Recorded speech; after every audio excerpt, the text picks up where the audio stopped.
안녕하세요. 하루 필수 말씀 충전 하필 큐티 조정환입니다. 오늘 함께 나눌 하나님 말씀은 사사기 8장 22절에서 35절까지 말씀입니다. 이스라엘의 이 승리 뒤에 사람들이 기드온에게 말합니다. 장군께서 우리를 미디안의 손에서 구해 주셨으니 장군께서 우리를 다스리시고 대를 이어 아들과 손자가 우리를 다스리게 하여 주십시오 라고 이렇게 요청을 합니다. 이 질문 앞에서 기드온의 반응은 오직 하나님만이 여러분들을 다스리는 분이십니다 라고 하나님만이 왕 되심을 적절하게, 그리고 이 사사기 전체의 주제인 그 주제를 다시 한번 기억하게 만들어줍니다. 하지만 이 요청 자체가 굉장히 불길한 기운을 가지고 있는 것처럼 보여요. 이제 내일 본문에서도 계속 살펴보겠지만 이 아비멜렉이라고 하는 기드온의 아들이 등장을 하면서 이 아들을 통하여서 이스라엘이 얼마나 큰 끔찍한 재앙과 같은 그런 인물을 만나게 되었는가 우리가 살펴보게 될 겁니다. 사람이 왕이 되기 시작했을 때에 이스라엘은 재앙을 맞이할 수밖에 없습니다. 그때 이제 기드온이 이런 요청에 대해서 말하기를, 나는 여러분을 다스리지 않을 것입니다. 아들도 여러분을 다스리지 않을 것입니다. 오직 주님께서 여러분을 다스리실 것입니다 라고 이렇게 이야기를 합니다. 그런데 여기에서 이제 기드온이 한 가지의 이야기를, 이제 행동을 덧붙이게 되는데, 여러분에게 한 가지 청이 있다라고 하면서 각 사람이 얻은 전리품 가운데에서 귀고리 하나를 나에게 주십시오.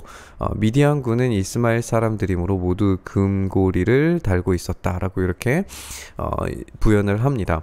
그래서 이 귀고리를 하나씩 이제 모아가지고 이것으로 에봇을 만드는 장면을 우리가 읽게 돼요.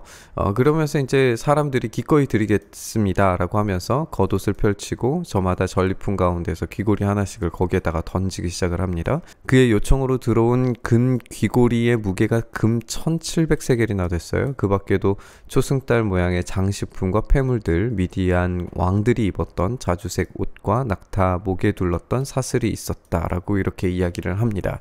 기드온이 이제 에봇을 하나 만들게 되는데요. 이 장면을 이제 이렇게 생각을 해봤어요. 우리가 출애굽기를 읽었으니까 시내산에서 하나님께서 임재하시고 난 이후에, 그 직후에 사람들이 모세가 내려오지 않는 것을 보고서는 우리를 인도하여낼 신을 만들어내라 라고 그렇게 아론에게 요청을 하게 되죠. 오늘 그 장면과 이 장면이 좀 유사해 보여요. 그때의 아론도 귀고리를 가지고 와라 라고 해서 그것을 녹여서 부어서 금송아지를 만들었는데, 오늘 이 장면에서도 하나님께서 너희의 왕이시다 라고 그렇게 이야기를 하기는 했지만 그들이 요구한 대로 하나님을 섬길 수 있는 또 다른 방편을 지금 만들어내는 거죠.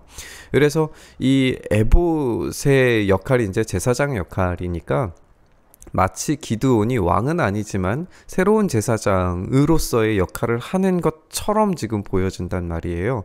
그러니까 이 기드온은 그 유혹에 넘어가 버린 것 같아요. 자기가 하나님의 임재를 경험했고 그것으로 말미암아 불가능한 기적이 일어났고, 이것을 통해서 하나님께서 나에게 임하셨기 때문에 하나님의 영으로서 싸웠던 내가 하나님의 영의 그 기름 부음 받은 이런 제사장의 역할로서 새로운 옷을 입고 이제 제사장 역할을 하리라 라고 하는 그런 모습을 보여주는 거죠. 이것은 금송아지를 만들었던 그런 방식, 방법과 별반 다르지 않습니다.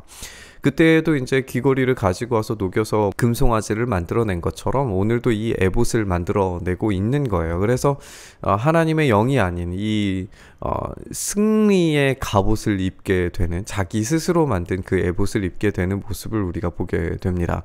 그래서 이 오브라 성읍에 두게 되는데 온 이스라엘이 그곳에서 그것을 음란하게 섬겨서 그것이 기드온과 그 집안의 올가미가 되었다라고 이렇게 이야기를 하고 있어요. 이 에봇이라고 하면은 그 안에 이제 우림과 둠밈이 들어져 있어서 어떤 일을 선택할 때 해야 될지 말아야 될지를 이제 선택하게 되잖아요. 그것처럼 이 에봇의 기능은 어떤 일을 선택함에 있어서 옳고 그름을 그 에봇이 기능하도록 만들게 돼버린 거예요. 하나님께서 모든 일들을 이끌어 나가셔야 되는데 이 기드온의 에봇이 그 역할을 대신함으로써 우상숭배와 마찬가지의 역할을 하게 되는 겁니다. 이렇게 미디안은 이스라엘 사람에게 복종하게 되었고 다시는 고개를 들지 못했어요. 기드온이 사는 40년 동안 그 땅은 전쟁 없이 평온하였습니다. 기드온이 사는 동안에는 괜찮았지만 이렇게 스스로 선택하는 방편을 만들어낸 기드온의 이후 사람들은 결국 우상숭배에 빠질 수밖에 없었습니다. 요아스의 아들 여룻바알은 자기의 집으로 돌아가서 살았어요. 기드온이죠. 그런데 이 기드온은 아내가 많아요. 하나님께서 이 창세기에서 처음 창조의 원리로 가정을 세우셨을 때는 한 남자와 한 여자인데 오늘 이 본문에서는 아내가 많다라고 이야기를 하면서 이 기드온이 자기 눈에 보기 좋은 대로 행동하는 사람이었다는 힌트를 여기서 알 수가 있죠. 이 사람도 결국에는 사사 시대에 속한 사람이었던 거예요. 친아들이 70명이나 되었습니다. 또 세겜에 있는 첩과의 자식에서 아들이 하나 태어났는데 그 아들에게는 아비멜렉이라고 하는 이름을 지어 주었어요.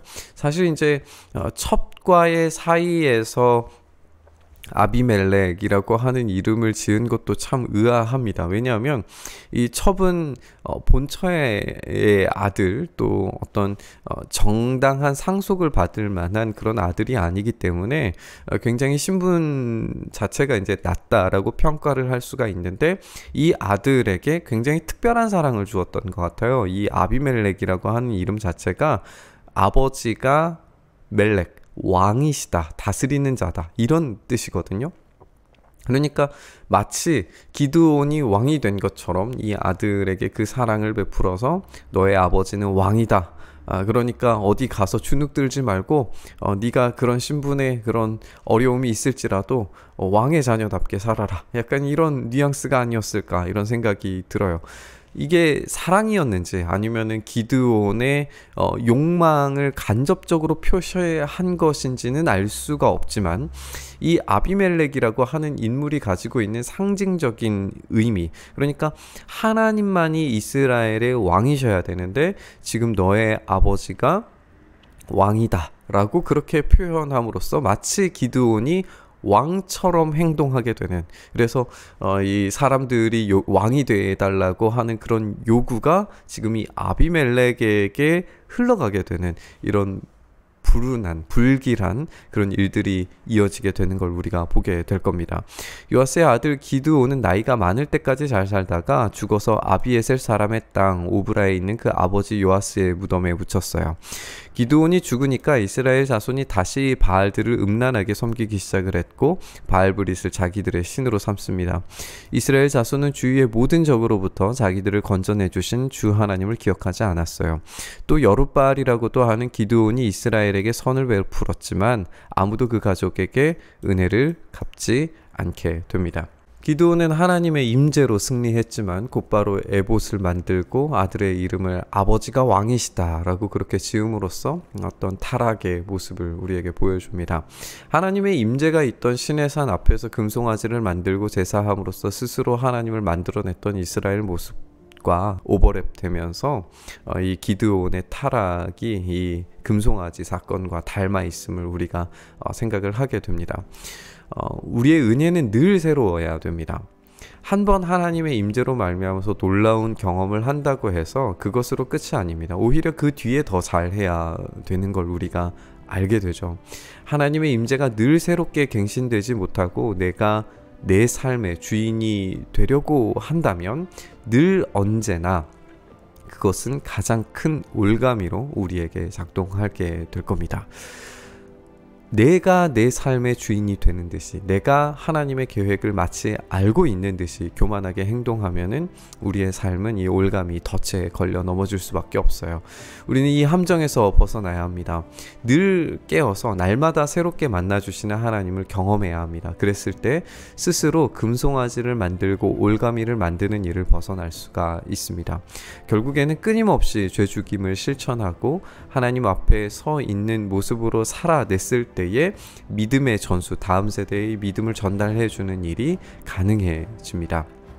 이 일에 실패한 기도는 결국 아비멜렉에 의해서 굉장히 암울한 결과를 맞이하게 됩니다.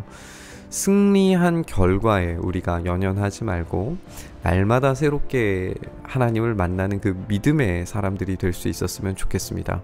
그래서 이런 믿음의 전수가 온전히 일어나서 이 마지막 시대에 우리의 자녀들에게, 그리고 그 다음 세대까지도 이 믿음을 잘 전수할 수 있는 우리가 될 수 있기를 간절히 바라면서 날마다 새롭게 만나주시는 하나님을 바라며 기도의 자리로 나아갔으면 좋겠습니다. 주님, 그렇습니다. 우리가 하나님의 말씀 앞에서 늘 새로워지는 삶을 살아갈 수 있게 하여 주시옵소서. 이전의 감격, 이전의 은혜에 머물러 있지 않게 하시고 오직 하나님께서 우리에게 주시는 그 은혜를 날마다 바라고 그 안에서만 살아가는 우리의 삶이 될 수 있도록 하여 주시옵소서.